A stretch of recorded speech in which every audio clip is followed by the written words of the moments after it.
Oke guys, berjumpa lagi dengan saya Zalmin. Pada video ini teman-teman saya akan berbagi tutorial tentang bagaimana cara kita menggunakan rumus sum if.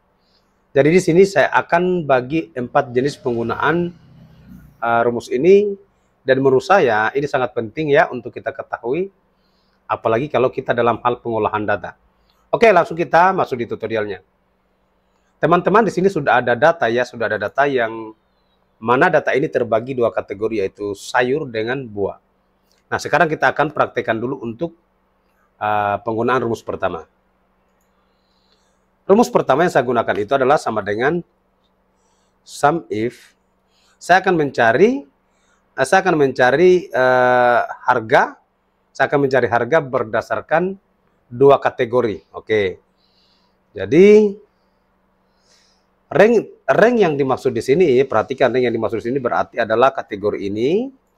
Kemudian titik koma, kriteria yang saya gunakan adalah, saya akan tulis langsung saja dulu ya.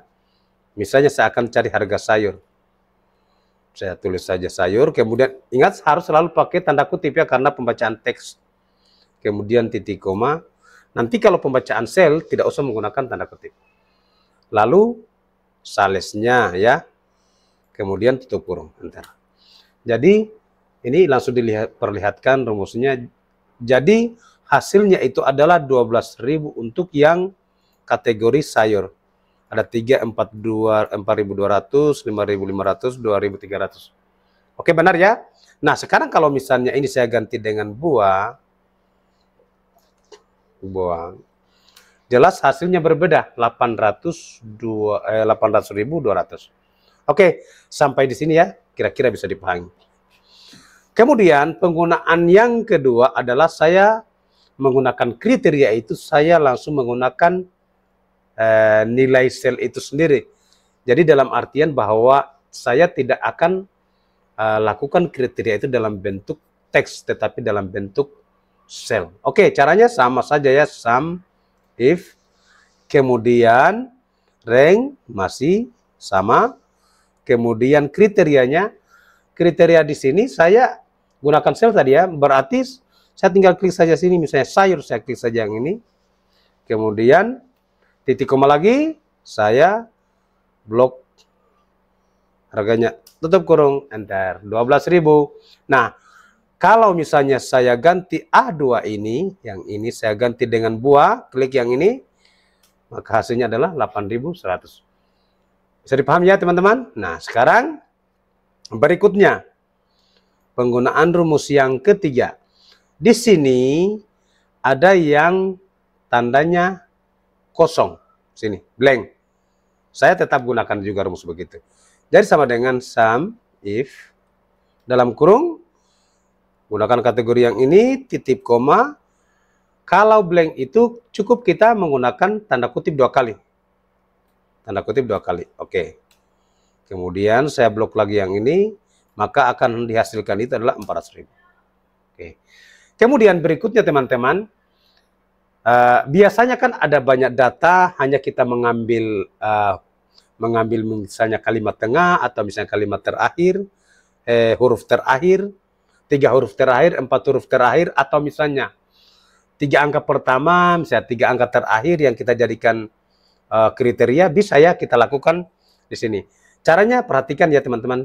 Caranya sama dengan sum if dalam kurung rank.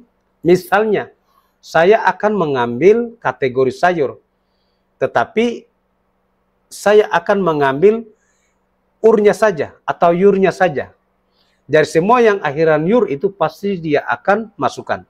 Oke, berarti titik koma lagi, tanda kutip yur. Nah, oke, seperti ini. Titik koma lagi, kemudian blokir. Oke, maka hasilnya adalah kosong, yur. Perhatikan. Nah, sekarang kosongnya di mana masalahnya? Padahal kan yang kita tuju tadi adalah, yang kita maksud itu adalah nilai ini dengan yang ini, akhiran yur. Nah, untuk mengakalinya itu berarti di sini diberi tanda bintang. Bintang ini sebagai pengganti huruf-huruf yang sebelumnya, huruf awalnya. Oke, maka hasilnya adalah 12.000. Oke, bisa dipahami ya? Saya kira gampang. Nah, kalau misalnya teman-teman, saya ambil saya ambil awalan SA, boleh? Saya tetap menggunakan SA, sini SA, lalu saya ganti untuk huruf-huruf yang berikutnya itu dengan tanda bintang. Hasilnya adalah tetap 12.000. Oke teman-teman, bisa dipahami ya apa yang saya jelaskan, saya kira lebih gampang. Oke, saya jamin mudah-mudahan apa yang saya jelaskan bisa bermanfaat. Kalau bermanfaat silahkan di-share sebanyak-banyaknya. Dan jangan lupa subscribe. Dan kita nanti ketemu lagi di video berikutnya.